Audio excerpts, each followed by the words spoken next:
It all started with a balloon. Not even a good one, just a sad, half-deflated blue orb taped to my mailbox like it was begging to be put out of its misery. That balloon was the harbinger of chaos, tied there by the unholy hands of Karen, the HOA president with a god complex and a voice that could make concrete crack. Attached to the balloon was an invitation written in gold glitter pen and Comic Sans font.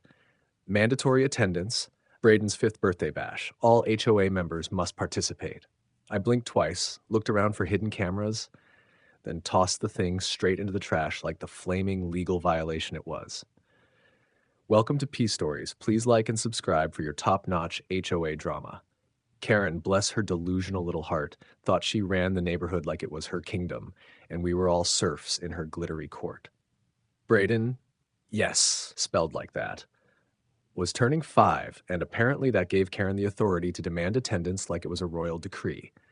When I didn't show up, because I have dignity, a job, and no intention of clapping for a toddler doing the Macarena, she slapped a $75 fine on my door labeled Community Engagement Penalty.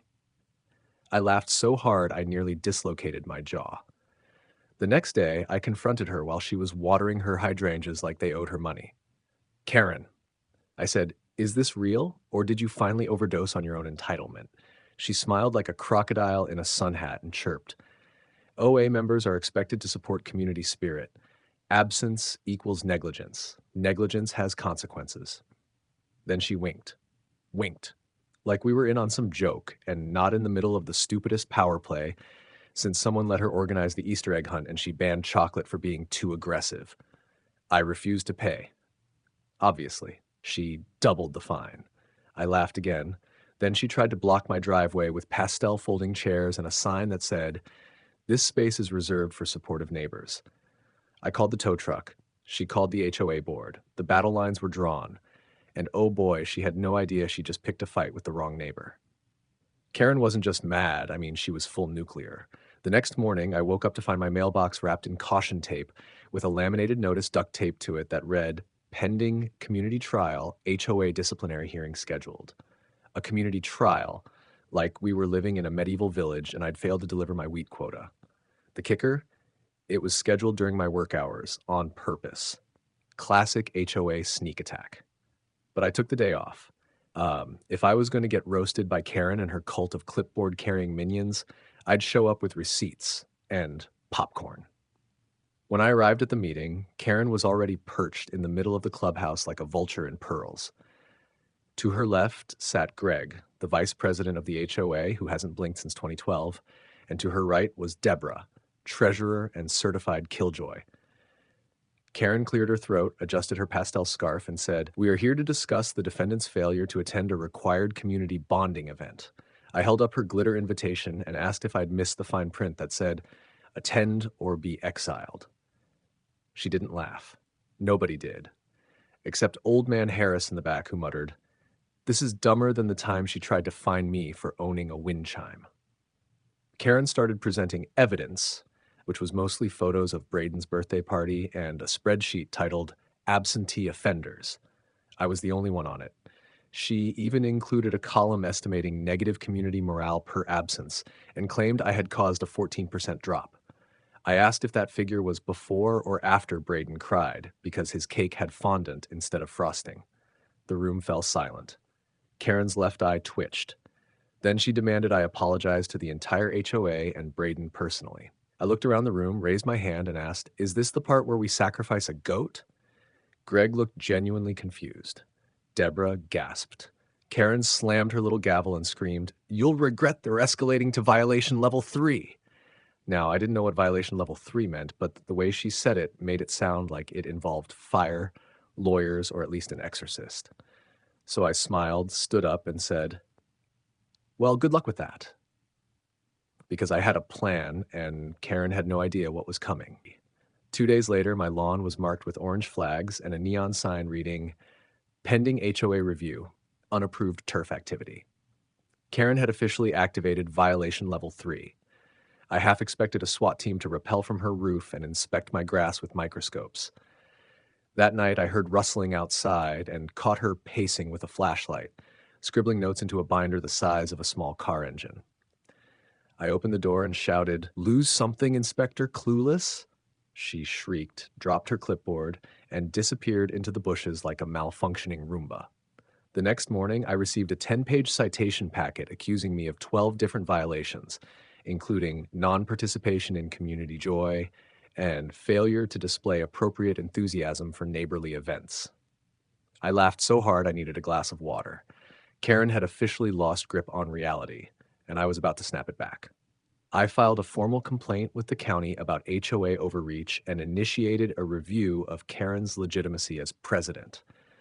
While she was busy setting up emergency HOA surveillance zones around my property using baby monitors and garden gnomes with GoPros glued to their heads, I was building my case. See, Karen wasn't squeaky clean. I knew about the unauthorized gazebo she built without a permit. I knew about the time she billed the HOA for her kid's bounce house. And I definitely knew she used HOA funds to buy herself a monogrammed megaphone, which she used to scream at joggers for violating community pacing guidelines. I sent my findings to the board, and suddenly Greg and Deborah got real quiet. Karen tried to shut it down by calling an emergency executive session, which turned out to be just her yelling into a mirror. That same week, I received a mysterious note in my mailbox that read, "She's gone too far. We're ready." No signature, just a peppermint tape taped to it. That weekend, the HOA meeting was standing room only.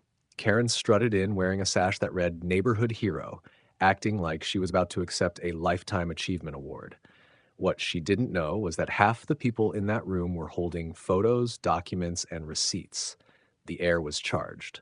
Karen's crown was slipping, and I was holding the hammer. The meeting started like a badly scripted sitcom. Karen banged her glittery gavel, adjusted her sash, and gave a speech about preserving moral unity through enforced celebration attendance.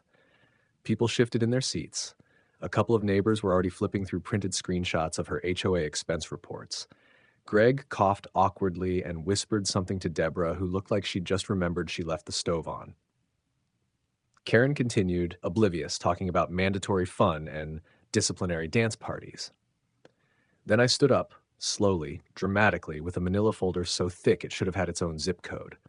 "Madam President," I said, dripping with sarcasm, "before we continue this riveting trial about how I ruined your child's birthday by not eating fruit punch and watching balloon animals, perhaps the board would like to see this."